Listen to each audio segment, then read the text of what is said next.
Hello everyone.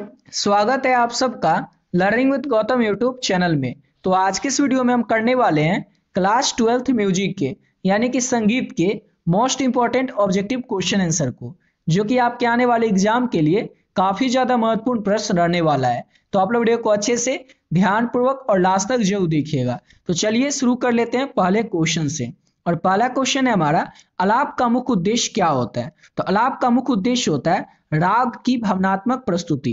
राग की जो भावनात्मक प्रस्तुति है ये आलाप का मुख्य उद्देश्य होता है। ऑप्शन नंबर सी हो जाएगा। अगला क्वेश्चन है हमारा, राग तोड़ी का प्रयोग किस समय में किया जाता है? यानी कि राग तोड़ी के गाने और बजाने का समय क्या है? तो प्रातः काल में सुबह 4 बजे से लेकर के 8 बजे के बीच में राग तोड़ी जो है इसके गाने और बजाने का समय है प्रातः काल का, यानी कि ऑप्शन नंबर ए हो जाएगा। अगला क्वेश्चन है, राग मल्हार का प्रमुख स्वर का संयोजन क्या है? तो राग मल्हार जो है इसके प्रमुख स्वरों का जो संयोजन है वो शुद्ध और कोमल दोनों ही होता है। ऑप्शन नंबर सी हो जाएगा। राग मल्हार के प्रमुख स्वरों का जो संयोजन है वो शुद्ध और कोमल दोनों है। अगला क्वेश्चन है, वीणा का प्रमुख अंग कौन सा होता है? तो तार जो है ये वीणा का प्रमुख अंग होता है। ऑप्शन नंबर सी हो जाएगा, क्योंकि वीणा का मेन अंग क्या होगा, मेन भाग क्या होगा, तो तार ही होगा। अगला क्वेश्चन है हमारा, कर्नाटकी संगीत के अंतर्गत किस वाद्य यंत्र का प्रमुख स्थान होता है? तो कर्नाटकी संगीत के अंतर्गत वीणा का प्रमुख स्थान होता है। ऑप्शन नंबर सी हो जाएगा। इंपॉर्टेंट क्वेश्चन है, याद रखिएगा। अगला क्वेश्चन है, ध्रुपद गायन शैली में कितनी प्रमुख स्थितियां होती है? तो ध्रुपद गायन शैली जो है इसमें 3 प्रमुख स्थितियां होती हैं। ऑप्शन नंबर सी हो जाएगा। अगला क्वेश्चन है, मृदंग वाद्य का प्रयोग किस संगीत शैली में होता है? तो मृदंग वाद्य का जो प्रयोग है ये शास्त्रीय संगीत शैली में होता है, यानी कि ऑप्शन नंबर ए हो जाएगा। अगला क्वेश्चन है, कन्हैया राग किस तरह का राग है? तो कन्हैया राग जो है ये भक्ति राग होता है, भक्ति रस होता है। ऑप्शन नंबर इसका डी हो जाएगा।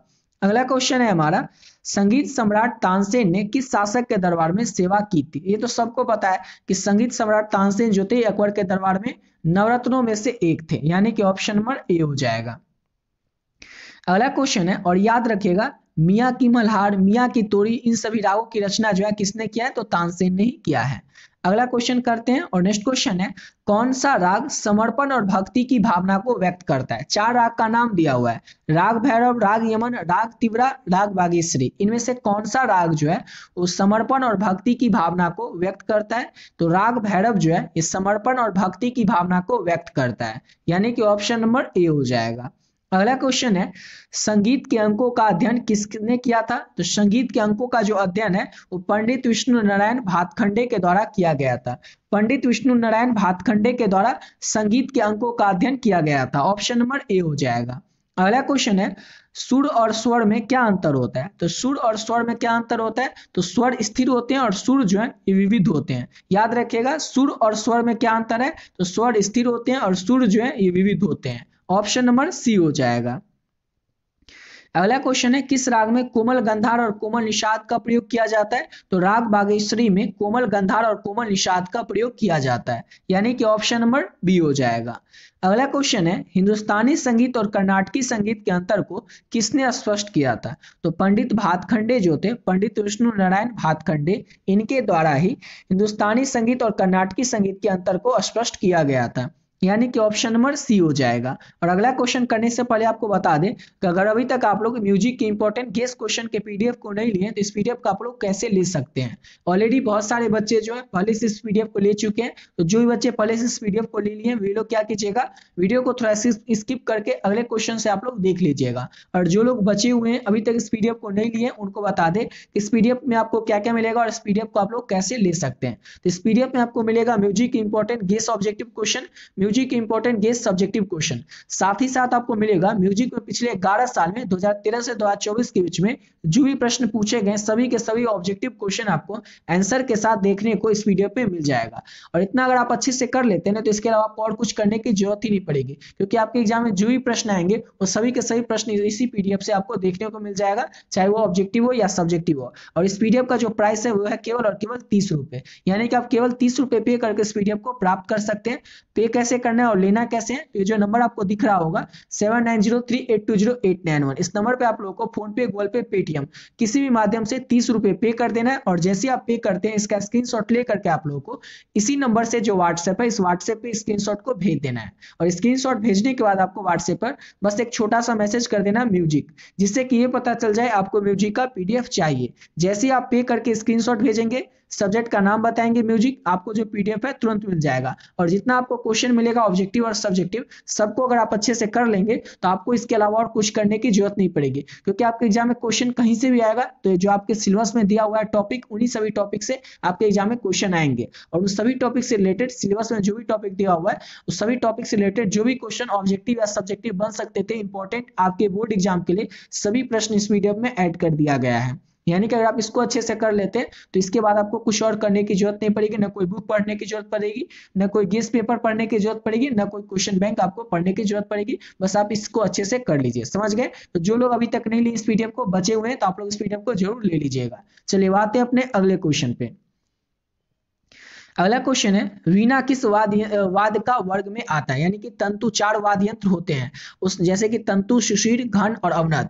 तो वीणा वाद्य जो है ये किस वाद्य यंत्र के अंतर्गत आता है, तो तंतु वाद्य यंत्र के अंतर्गत वीणा आता है। अब आप पूछिएगा कि तंतु वाद्य यंत्र के अंतर्गत ही क्यों आता है वीणा, सुशीर के अंतर्गत क्यों नहीं आता है। तो तंतु वाद्य यंत्र के अंतर्गत इसलिए आता है वीणा क्योंकि तंतु वाद्य यंत्र के अंतर्गत ऐसे वाद्य आते हैं, वाद्य यंत्र आते हैं जिसमें कि तार होते हैं, जैसे कि वीणा हो गया, सरोद हो गया, इस समय क्या होते हैं, तो तार होते हैं। तो तार वाले जितने भी वाद्य यंत्र होते हैं वो सभी आते हैं तंतु वाद्य यंत्र के अंतर्गत।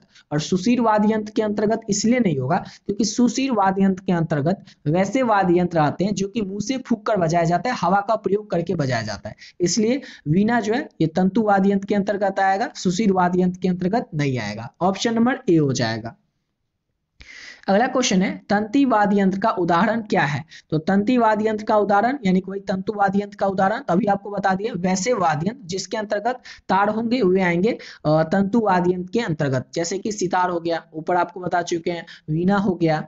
अगला क्वेश्चन है, कंपोजिंग शब्द जो है इसका प्रयोग किस संगीत प्रकार के लिए होता है। कंपोजिंग शब्द का जो प्रयोग है वो किस प्रकार के संगीत में किया जाता है, तो फिल्म संगीत में कंपोजिंग शब्द का प्रयोग किया जाता है। ऑप्शन नंबर बी हो जाएगा।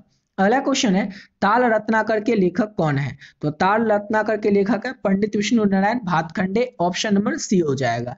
अगला क्वेश्चन है, पारंपरिक भारतीय संगीत का मूल उद्देश्य क्या होता है। तो पारंपरिक भारतीय संगीत का मूल उद्देश्य होता है आत्मिक उन्नति का और भक्ति। आत्मिक उन्नति और भक्ति पारंपरिक भारतीय संगीत का मूल उद्देश्य होता है। ऑप्शन नंबर सी हो जाएगा।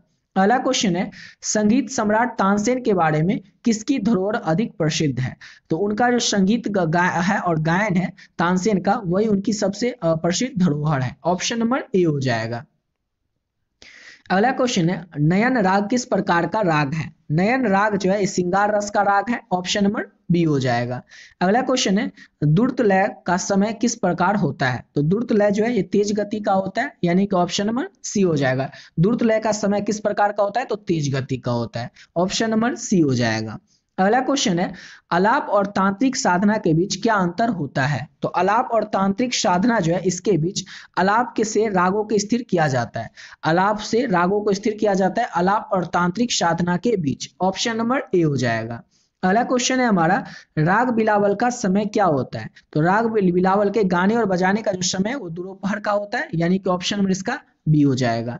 अगला क्वेश्चन है हमारा, संगीत विद्या में कुल कितने प्रमुख अंग होते हैं। तो संगीत विद्या जो है इसमें 4 प्रमुख अंग होते हैं। ऑप्शन नंबर बी हो जाएगा। अगला क्वेश्चन है, राग हंसराज में कौन सा स्वर प्रयोग नहीं होता है। तो राग हंसराज में कोमल ध्वैवत स्वर जो है उसका प्रयोग नहीं किया जाता है। ऑप्शन नंबर बी हो जाएगा। अगला क्वेश्चन है, ध्रुपद गायन शैली में किसकी प्रधानता होती है। तो ध्रुपद गायन शैली जो है इसमें ताल की प्रधानता होती है। ऑप्शन नंबर ए हो जाएगा। अगला क्वेश्चन है हमारा, संगीत रचनाएं का संरचना कौन करता है। तो संगीत रचनाएं जो है इसकी संरचना जो है वो संगीतकार करते हैं, यानी कि ऑप्शन नंबर ए हो जाएगा।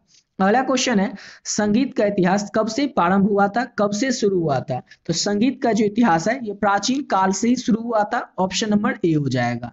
अगला क्वेश्चन है, मास्टर की उपाधि किस संगीतकार को दी जाती है। तो मास्टर की जो उपाधि है ये पंडित निखिल बनर्जी को दी जाती है। ऑप्शन नंबर डी हो जाएगा। अगला क्वेश्चन है, राग यमन किस समय में गाया जाता है? तो राग यमन जो है इसको रात के समय में गाया जाता है। ऑप्शन नंबर ए हो जाएगा। अगला क्वेश्चन है, संगीत में वाद्य का क्या महत्व होता है? तो संगीत में वाद्य का ये महत्व होता है, ये इंपॉर्टेंस होता है कि इसे ताल और लय के साथ मेल बैठाने के लिए प्रयोग किया जाता है। ऑप्शन नंबर सी हो जाएगा। अगला क्वेश्चन है, संगीत में साधना का क्या महत्व है? तो संगीत में साधना का महत्व होता है स्वरों को शुद्ध बनाने के लिए। स्वरों को शुद्ध बनाने के लिए संगीत में साधना का महत्व होता है। ऑप्शन नंबर सी हो जाएगा। अगला क्वेश्चन है, कर्नाटक संगीत में संगीत के किस रूप को विशेष रूप से प्रस्तुत किया जाता है? तो गायन और वादन को कर्नाटक संगीत में विशेष रूप से प्रस्तुत किया जाता है। ऑप्शन नंबर ए हो जाएगा। कर्नाटक संगीत जिसको कि दक्षिणी भारत में गाया बजाया जाता है, याद रखिएगा। अगला क्वेश्चन है हमारा, संगीत में स्वर की शुरुआत किससे होती है? तो आरोह से होती है संगीत में स्वर की शुरुआत। ऑप्शन नंबर ए हो जाएगा। इसी के साथ वीडियो पे कंप्लीट करते हैं। आशा करता हूँ आप लोग को वीडियो अच्छा लगा होगा। मिलते हैं नेक्स्ट